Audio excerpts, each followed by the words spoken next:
قدرت نے وادی کشمیر کو بے مثال خوبصورتی سے نوازا ہے۔ اس کے طول و عرض میں بے شمار چشمے، آبشار، چراگاہیں، ہزاروں قسم کے رنگ برنگے پھول دیکھنے کو ملتے ہیں۔ جہاں دیکھو میٹھے پانی کے بے شمار ندی نالے، خوبصورت جھرنے، لہلہاتے کھیت اور سبزہ زار ملیں گے۔ ایسا لگتا ہے کہ خدا نے جنت یہی پر اتاری ہے۔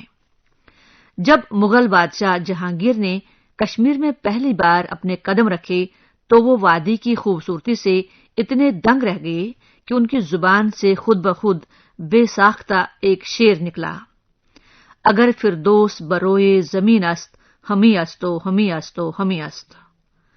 قدرت کی طرف سے وادی کو حسن و جمال سے نوازنے میں اگر کوئی کمی رہ گئی تھی تو مغل بادشاہوں نے وہ پوری کر دی۔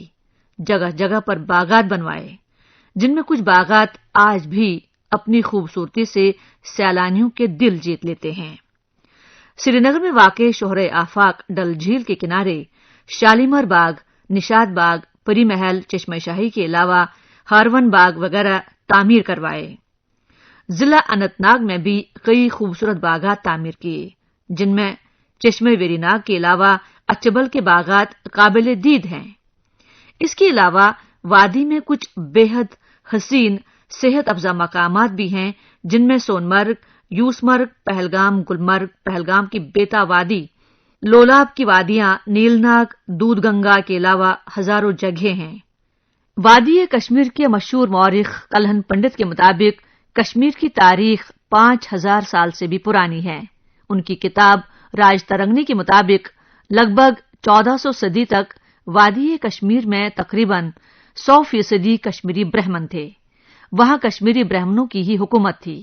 کلہن کے مطابق پہلے ہزارے کی نسب میں کشمیری خطہ ہندوؤں کا اہم مرکز بنا ہوا تھا، اور بعد میں یہاں بودھ مت کا بول بالا ہو گیا۔ بعد میں کشمیر میں پھر شیوازم کا دور چلا اور پنڈت پھر سے شیو بھکتی کی طرف مائل ہو گئے۔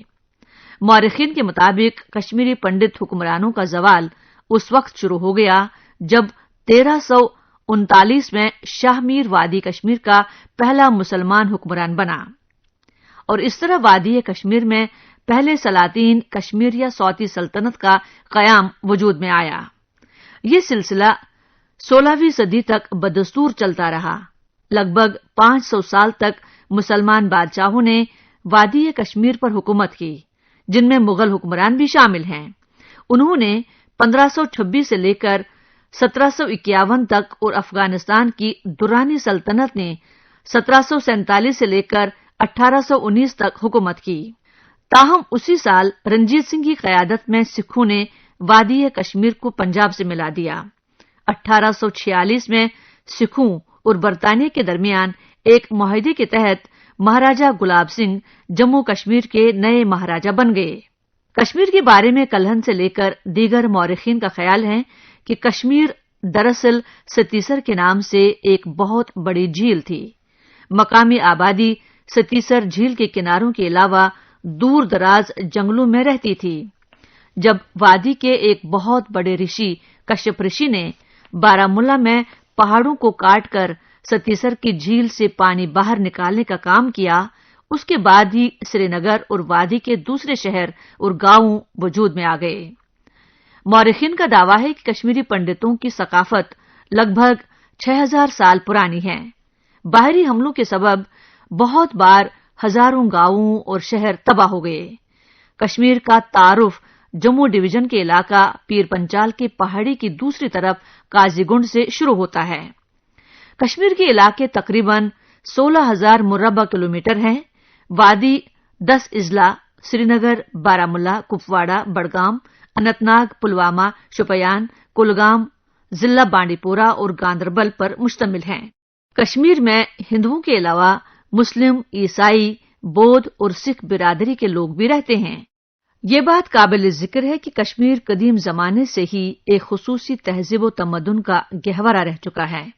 کشمیری بھی ملک کے دیگر لوگوں کی ہی طرح کچھ تہوار بڑے ہی دھوم دھام سے مناتے ہیں، جن میں خاص کر عید الفطر، عید قربان، نوروز عالم، شب قدر، معراج عالم، دستگیر صاحب، شیخ نور الدین نورانی، سید برادران، امیر کبیر کے علاوہ کئی عرس مبارک بہت ہی عقیدت و احترام سے مناتے ہیں، جبکہ کشمیری پنڈتوں کا سب سے اہم مقدس تہوار شیوراتری ہے۔ حالانکہ اس میں کوئی دو رائے نہیں کہ پنڈت دوسرے بہت سارے تہوار بھی بڑے ہی مذہبی عقیدت و احترام سے مناتے ہیں، جن میں رام نومی، نورہ یعنی نیا سال، میلہ کھیر بھوانی وغیرہ وغیرہ شامل ہیں۔ کلہن کا ماننا ہے کہ کشمیری قدیم زمانے سے سنگیت، ڈرامہ اور رقص کے بہت شوقین رہے ہیں۔ کشمیر میں آج بھی بانڈ پتھر کو زبردست اہمیت حاصل ہے۔ یہ ڈرامہ آج بھی کشمیر میں کھیلا جاتا ہے، جس میں پرانے راجا مہاراجوں، مسلم بادشاہوں کے کام کرنے کی عکاسی کی جاتی ہے۔ عوام آج بھی اس ڈرامے کو زبردست پسند کرتے ہیں اور ساتھ ہی اس ڈرامے کے ذریعے سرکاری کام کاج کی کوتاہیوں کو اجاگر کیا جاتا ہے۔ بانڈ پتھر کو جشن بھی کہا جاتا ہے۔ کلہن کے مطابق وادی میں ایک اور ڈرامہ دمالی کے طور پر کھیلا جاتا ہے۔ تاریخ دانوں کا کہنا ہے کہ دمالی ڈانس پنجاب کے بانگڑا ڈانس سے ملتا جلتا ہے۔ وادی میں اس کے علاوہ روایتی کلاسیکل میوزک پر مبنی صوفیانہ موسیقی، چھکری، رف وغیرہ گایا جاتا ہے۔ شادی بیاہ اور عید جیسے تہواروں پر عورتیں گروپ میں گانا گاتی ہیں اور گانے کے دوران ہارمونیم، نٹو، سارنگی، رباب کا استعمال کیا جاتا ہے۔ وادی میں یہ گانے بہت پسند کیے جاتے ہیں۔ کشمیری پنڈتوں اور مسلمانوں کی ثقافت ایک جیسی ہی ہے۔ کشمیری پنڈت جہاں بڑے پیمانے پر شیوراتری مناتے ہیں، وہی دیوالی اور رام نومی بھی مذہبی عقیدت و احترام سے مناتے ہیں۔ کشمیری تہذیب و تمدن کو اجاگر کرنے کے موقع پر اگر وازوان کا نام نہیں لیا جائے گا تو مذاق کرکرا ہو جائے گا۔ قورمہ، رستہ اور گوشت سے بنی دیگر کئی سبزیاں کشمیری وازوان کا ایک خصوصی حصہ ہے۔ وہی روغن جوش، دہی میں بنے کمل کی ککڑی، دمالو اور گوشت سے بنی کئی دوسرے پکوان کشمیری پنڈتوں کے دسترخوان کا ایک اہم حصہ ہیں۔ اس موقع پر ہم دنیا بھر کی مشہور مقدس امرناتھ گپھا کا ذکر کر رہے ہیں۔ یہ گپھا اننت ناگ سے لگ بھگ 55 کلومیٹر دوری پر واقع ہے، جس کو دنیا کے سامنے لانے کا سہرا ایک مسلمان چرواہے کو جاتا ہے، جہاں ہر سال لاکھوں لوگ حاضری دیتے ہیں۔ اس کے علاوہ تلملا کھیر بھوانی میں بھی کشمیری پنڈتوں کا ایک بڑا میلہ لگتا ہے۔ کشمیری مرد جہاں زیادہ تر کرتا پاجامہ کا استعمال کرتے ہیں، وہی عورتیں شلوار قمیض کا استعمال کرتی ہیں۔ تاہم مسلمان عورتیں برقعے کا بھی استعمال کرتی ہیں۔ البتہ مختلف طبقوں میں جو ایک چیز مشترکہ ہے وہ کشمیری پھرن ہے۔ پھرن کشمیری کلچر کا ایک اہم حصہ ہے۔ عورتیں، مرد اور بچے ہر ایک موسم میں پھرن کا استعمال کرتے ہیں۔ عید اور شیوراتری کے موقع پر ہندو مسلمان ایک دوسرے کو مبارکباد دیتے ہیں، ایک دوسرے کو مٹھائیاں پیش کرتے ہیں۔ لداخ بھی وادی کا ایک حصہ ہے، جہاں بودھ اور مسلمان دونوں فرقے کے لوگ مل جل کر رہتے ہیں۔ مورخین کا کہنا ہے کہ لداخ ایک پلیٹو ہے۔ یہ ہمالیہ اور قراقرم پہاڑی سلسلہ اور سندھو دریا کی اوپری وادی پر پھیلا ہوا ہے۔ یہ لگ بھگ 33,554 مربع میل پر پھیلا ہوا ہے۔ لداخ میں اکثریت بودھوں کی ہیں، تاہم لداخ کے ضلع کرگل میں شیعہ مسلمانوں کی آبادی زیادہ ہے۔ تبت پر چین کے قبضے کے دوران بہت سے تبتی یہاں آ کر بس گئے ہیں۔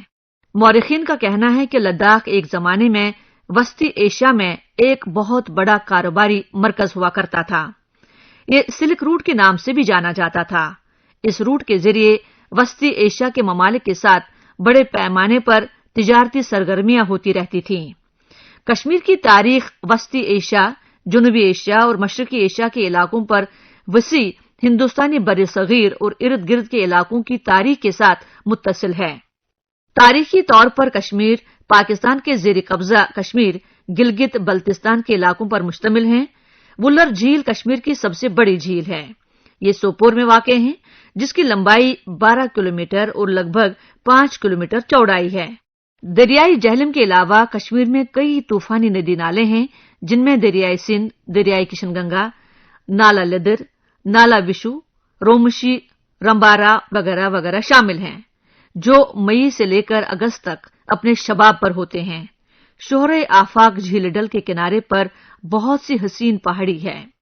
شوہر آفاق جھیل ڈل کے کنارے پر بہت ہی حسین پہاڑی ہے، جو شنکر آچاریہ کے نام سے مشہور ہے۔ اس کے علاوہ قلعہ ہاری پربت کا پہاڑ بھی سری نگر کے حسن و جمال کو دوبالا کرتا ہے۔ کہا جاتا ہے کہ شنکر آچاریہ پہاڑی پر 16ویں صدی میں سنت آدی شنکر آچاریہ نے ایک بہت ہی شاندار تاریخی شیو مندر تعمیر کروایا۔ وہ کیرلا سے یہاں تشریف لائے تھے۔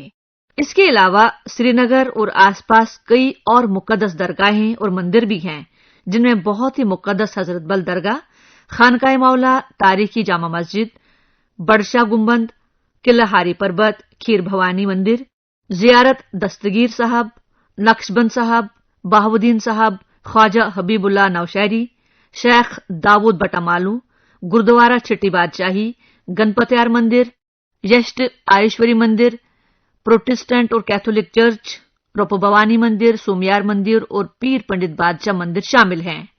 اس کے علاوہ وادی کے دیگر حصوں میں بھی کئی مقدس خانقاہیں اور زیارتیں بھی ہیں، جن میں شیخ نور الدین نورانی نندرشی خاں صاحب کی درگاہ، امام باڑہ گاہ، زیارت حضرت گنگا بابا رشی کے علاوہ ضلع اننت ناگ میں واقع بابا بامودین کی زیارت اور رشمول قابل ذکر ہے۔ ان زیارت گاہوں اور درگاہوں پر روزانہ ہزاروں عقیدت مند حاضری دیتے ہیں۔